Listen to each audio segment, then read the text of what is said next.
Joining us right now is former commander of the USS Cole, Kirk S. Lippold. Commander, good to see you. Thanks very much for joining us this morning. Good morning, Maria. What do you think this message is that the president is meeting with the Prime Minister of Australia? What is he trying to communicate here with this meeting?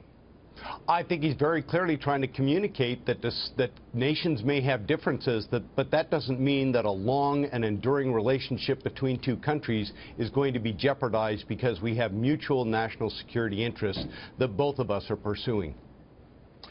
So, Commander, to just change the subject a little bit, thank you for your service in the military.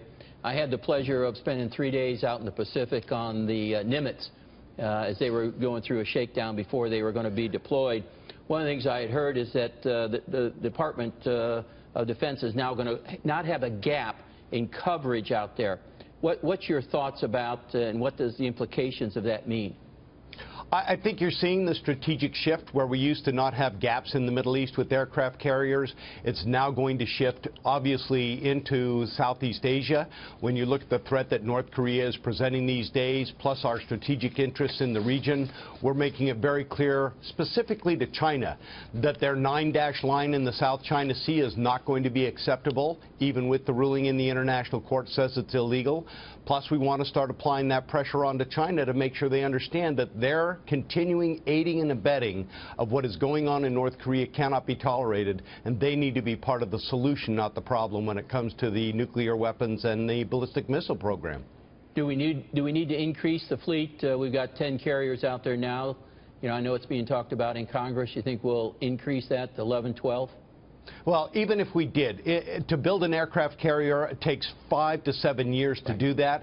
And so I think that we need to push out. It would be good to have another aircraft carrier out there. We have looked at deploying one further than Hawaii, going out and actually basing an aircraft carrier in Guam.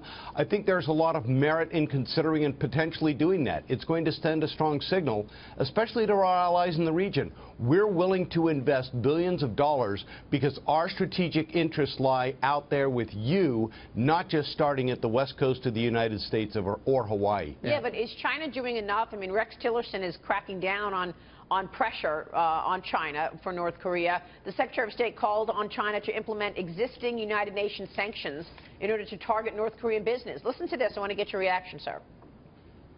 We've told them we're watching what you're doing.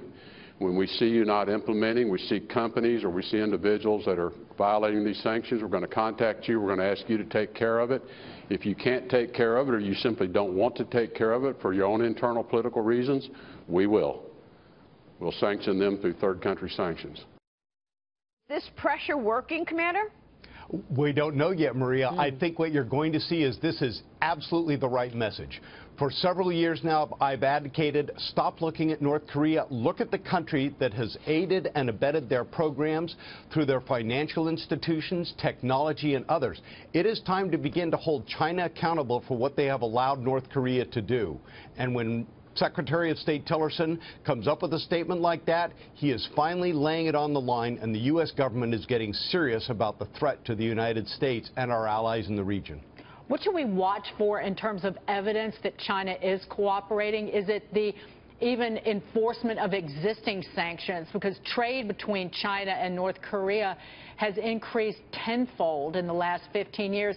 Is it what China says and does about the missile defense system that the United States is placing in South Korea, which even in recent weeks they have sent signals that they're opposed to it?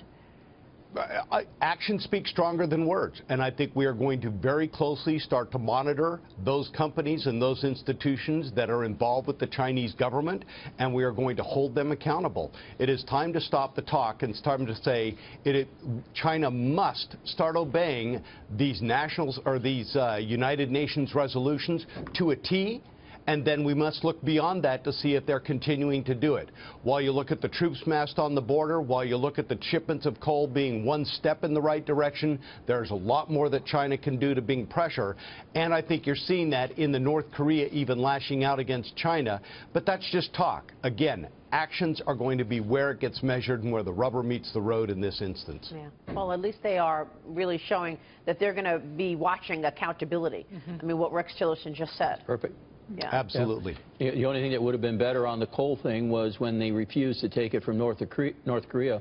would have been to say we're going to buy it from the U.S. It would have been consistent with this administration's, commitment to the coal miners. But by the way, in the first quarter, China's trade with North Korea was up almost 40% compared to a year ago. So we talk about the rejecting imports of coal. Right, exactly. And one of the concerns is that China is terrified of North Korea becoming destabilized because they will end up with a massive refugee problem. They also don't want a nuclear problem because the winds directly blow into their territory first. So they've got a vested interest in solving this on their doorstep before we have to engage, especially militarily. Right, and on their terms. Commander, good to see you, sir. Thanks very much for weighing in this morning.